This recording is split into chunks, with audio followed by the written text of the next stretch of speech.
अस्सलाम वालेकुम dear students. हमने एसिड बेसिस एंड साल्ट्स का चैप्टर स्टार्ट किया था फेडरल बोर्ड के ग्रेड 10 के केमिस्ट्री का चैप्टर नंबर 10। उसमें हमने Arrhenius concept of acid and bases पढ़ लिया था, उसको डिस्कस कर लिया था। And there were some limitations in Arrhenius concept of acid and bases.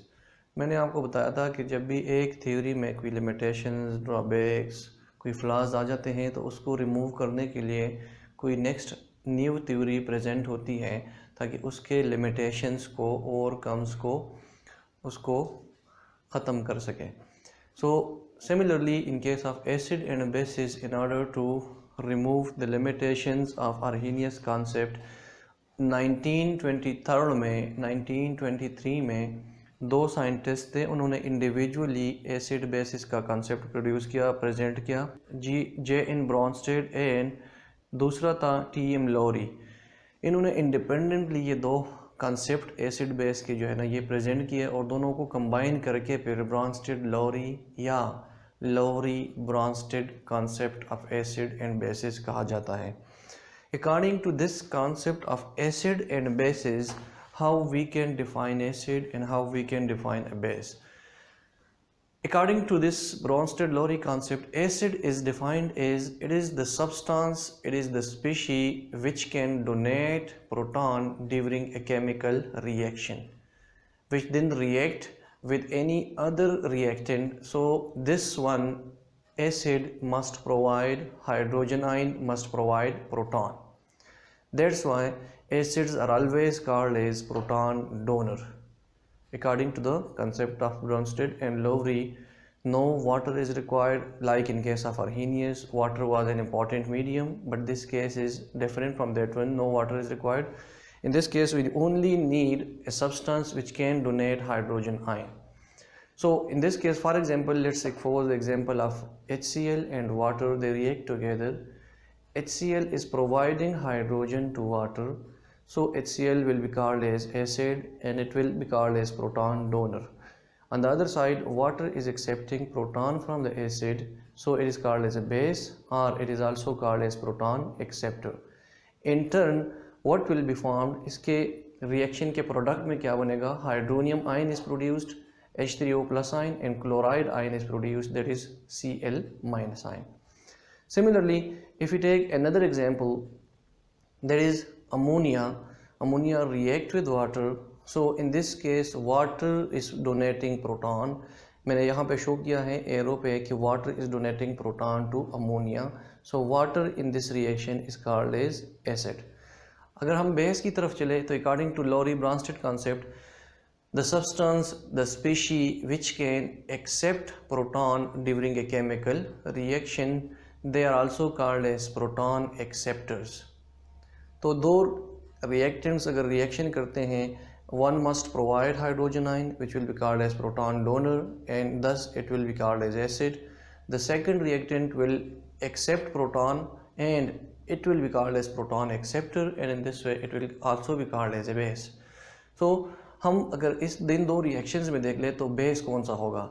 मैंने आपको पहले रिएक्शन में बताया HCl is providing hydrogen ion, water is accepting hydrogen ion, so water is called as a base. In this case, ammonia is accepting hydrogen ion from water.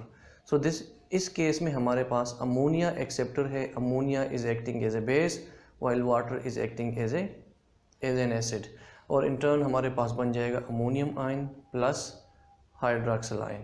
अब अगर आप गौर कर ले, स्टूडेंट्स बाज़ कंफ्यूज होते हैं कि ये क्या चक्कर है कि वाटर जो है वो तो यहाँ पे हाइड्रोजन एक्सेप्ट करता है फर्स्ट रिएक्शन में और दूसरे में हाइड्रोजन डोनेट करता है, तो ये क्या माजरा है। What is the problem that water is donating hydrogen and water is accepting hydrogen as well. So such compounds which can accept hydrogen and as well as which can donate hydrogen, those compounds that depend upon the reaction. If they react with an acid, so they will accept proton from the acids, and if they react with a base, then they will donate proton to the base. So those compounds which are accepting and similarly which they can also donate proton, so those compounds are called as amphoteric compounds. They are the honour of dual nature, वो दोगलापन है उनमें, वो दोनों की मलकियत उनके पास है। It may be acid और इट मे बी बेस। ठीक है, तो जो हमारे पास एसिड है, जो हमारे पास बेस है, वो क्या होगा, वो हमारे पास एम्फोटेरिक कहलाएगा कि एक ही स्पीशी हो, एक ही स्पीशी प्रोटॉन डोनेट भी करें, एक ही स्पीशी प्रोटॉन एक्सेप्ट भी करें, तो वो क्या होगा, वो हमारे पास एम्फोटेरिक इन नेचर होगा। ये मैं अगले वीडियो में डिस्कस करूँगा। इसमें हमारे पास conjugate acid and conjugate base का भी कंसेप्ट आ जाता है, that is related to Bronsted Lowry concept. मैं इसके बाद वो डिस्कस करता हूँ कि what are the conjugate acids and what are the conjugate bases and what are the amphoteric. Discuss करते हैं कंजुगेट एसिड और कंजुगेट बेस के बारे में। जो हमारे पास एग्जांपल्स है लॉरी ब्रॉन्स्टेड कॉन्सेप्ट के अंदर, सेम एग्जांपल हम यूज़ करेंगे and these examples can be used for explanation of conjugate acid and conjugate base. मैं उसमें दोनों एक्सप्लेन करूँगा कि according to Lowry Bronsted concept कौन सा एसिड होगा, कौन सा बेस होगा, कौन सा कंजुगेट एसिड होगा और कौन सा कंजुगेट बेस होगा। तो आइए स्टार्ट करते हैं। कंजुगेट एसिड को हम डिफाइन करते हैं, it is the species formed from a base after accepting proton from an acid. जो स्पीशी बेस से बन जाए जब वो एक एसिड से प्रोटॉन एक्सेप्ट कर ले, that species will be called as conjugate acid.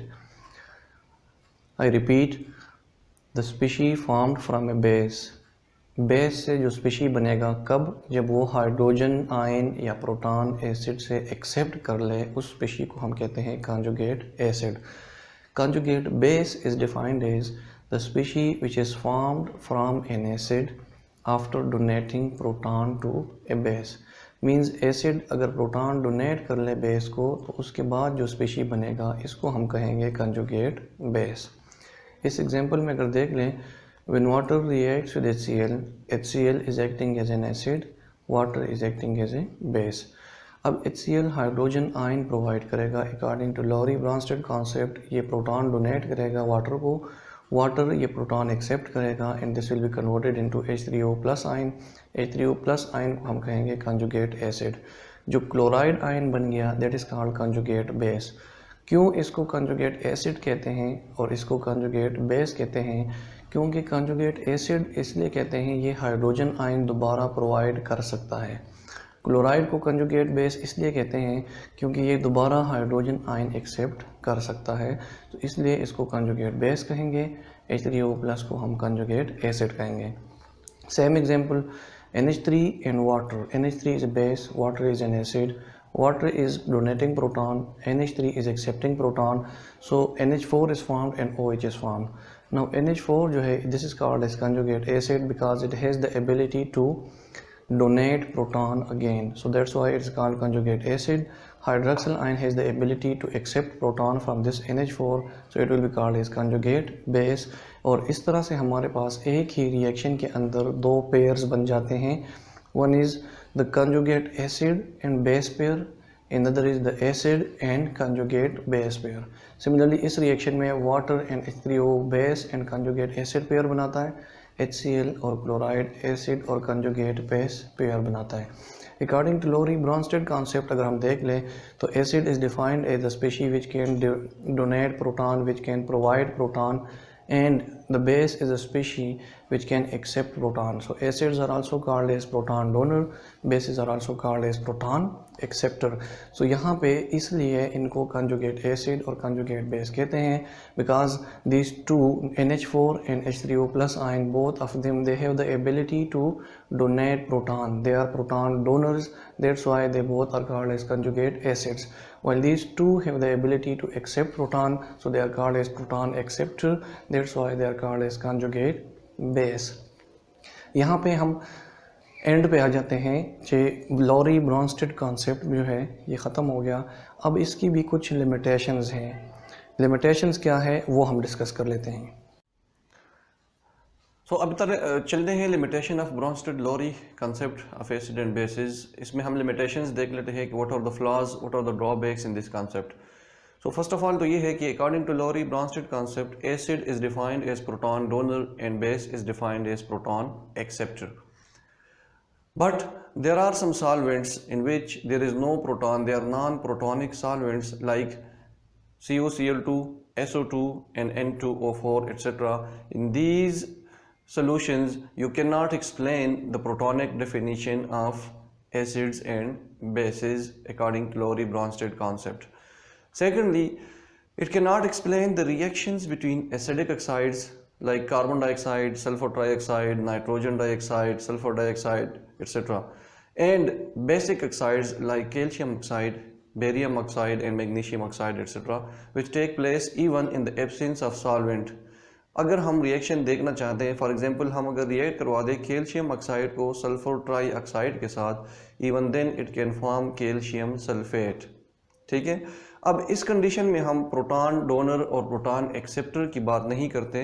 There is no proton donor in this reaction and no proton acceptor in this reaction, but even then calcium oxide is acting as a base and sulphur trioxide is acting as an acid. क्योंकि मैंने आपको अर्हीनियस concept के limitations में बताया था कि there are some acids and there are some bases which can not be explained by Arrhenius concept, जिसमें हमारे पास हाइड्रोजन है ही नहीं.